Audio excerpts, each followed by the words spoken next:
Hello everybody, welcome to Ageless Rock, a channel for megalithic fans with megalithic lens. This topic is a continuation from my previous two videos on the same subject. These Hawaiian temples are more interesting than I initially thought.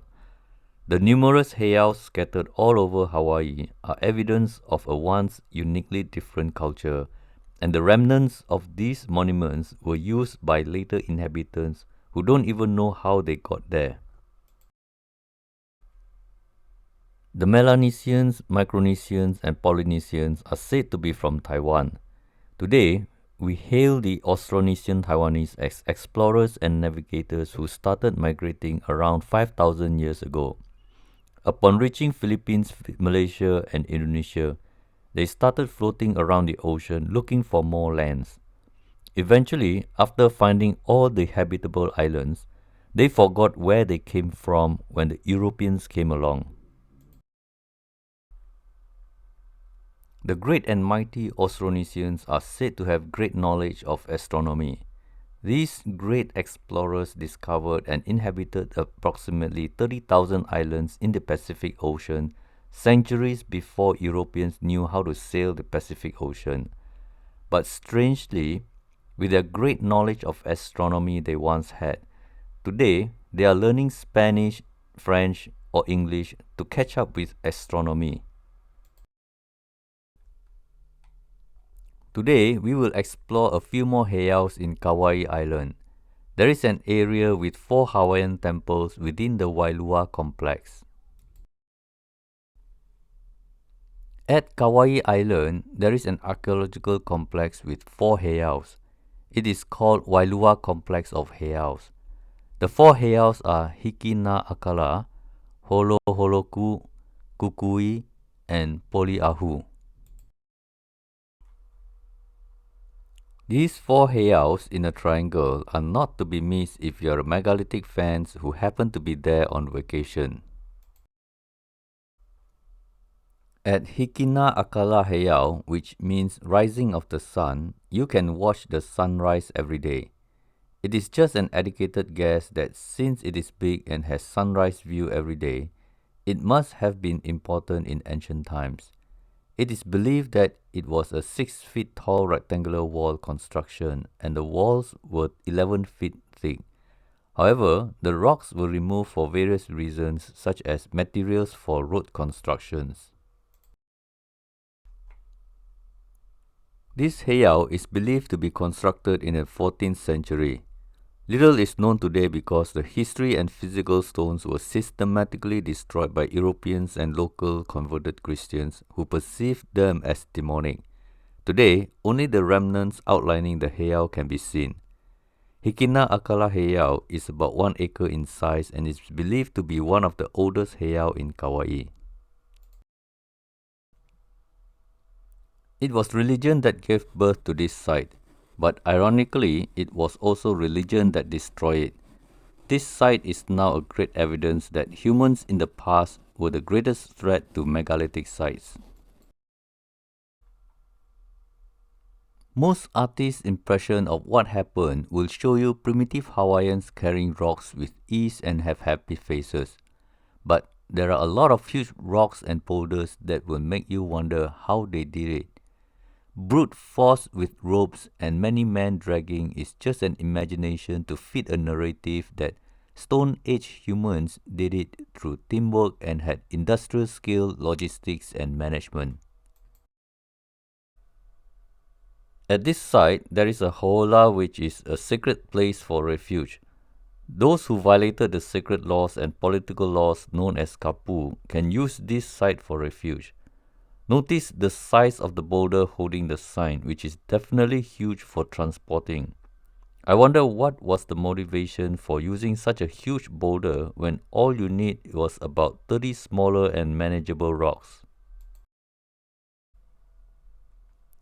This archaeological site with no solid history also comes with petroglyphs and rocks with smooth curved surface. The petroglyphs have yet to be deciphered and it is not easy because Hawaiians don't even have writings.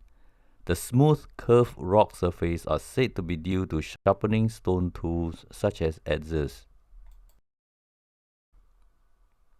Next on Wailua complex is Holoholoku Heiau. According to legend, the Hawaiian temple drum made of shark skin called ka'eke was brought from Tahiti and placed at this heiau. This heiau was also a sacred place for refuge. If a person committed a kapu, which is a violation, he can run to this heiau. If he reaches this heiau first, he will be pardoned.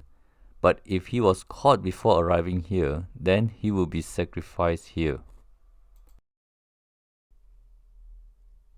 Next to this heiau is one of the birthstone heiau in Hawaii. Kings and chiefs would have their pregnant wives come here to deliver their babies. If the baby is destined to be the next king or chief, there will be rain and thunder and lightning. When the thunderstorm is over, there will be a rainbow with one end exactly on the birthstone. Kukui Heiau is believed to have been built and used by ancient Hawaiians as a navigational heiau. Kukui in local language is candle nut, which are abundant on this island. You can burn one nut for about 3 to 5 minutes. So in the olden days, if a Hawaiian says I'll be back in one kukui, that means he will be back in about 5 minutes. Very little is known about Kukui Heiau. It is approximately 85 meters or 280 feet long by 20 meters or 70 feet wide. There is a structure on the west side that looks like a barricade, which mainstream would call it a fish pond. I highly doubt ancient Hawaiians would spend time collecting rocks for a small fish pond, because when the early Europeans arrived, they can have a canoe full of fish before reaching 2 kilometers away from the shore. I am very sure humans didn't construct fish ponds by the beach, especially when they can have a good catch with a simple outrigger just a century ago. At Poliahu Heiau, the structure that is now underwater has rectangular structures. If this was done when the sea level was lower, this wouldn't have been a fish pond. It is believed that kukui nuts were burned to provide light for a lighthouse concept for Polynesian navigators. I am skeptical about that ever happened, because you will need a lot of kukui nuts and a lot of manpower to keep the lighthouse heiau glowing even for that one particular night only. Archaeologists will tell you this stone is for grinding, but grinding stones in a heiau wouldn't make much sense. Rock melting technology at megalithic sites is common around the world. There are a lot of very big stones that make you wonder why they prefer big boulders when rocks 10 times smaller can get the heiau done 10 times faster. At the end of the day, they knew very little despite having done so much is a little suspicious to me.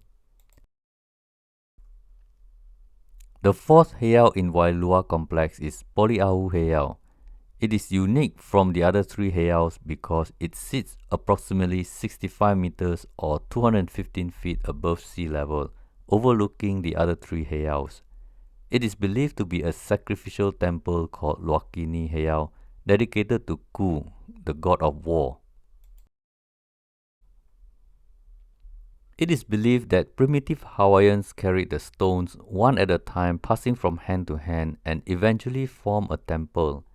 But as soon as the walls were up and ready, everything inside were made of wood and leaves. I would rather see this as a megalithic civilization completed this site for reasons we will never know, and humans were taught about the secrets of this mysterious platform, but the knowledge is lost. The walls of Poliahu Heiau is said to be originally 5 feet tall and 5 feet wide. The stones were said to be from the valley area and was carried up by commoners.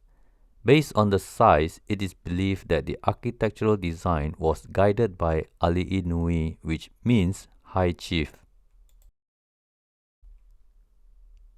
Whenever you read somewhere that says this heiau was built by ancient Hawaiians, you have to also believe it is just a belief. Archaeologists say this was built by hardworking Hawaiians, but the locals say it was built by little people called Menehunis, which Western knowledge will equate them as Hawaiian dwarfs or Scottish brownies or Irish leprechauns. There are a few more heiaus I will cover in my next video. I hope you enjoyed this short presentation on these fantastic 4 heiaus of Hawaii. See you in the next video and have a wonderful day. This is Berniong signing out. Ahui ho, aloha.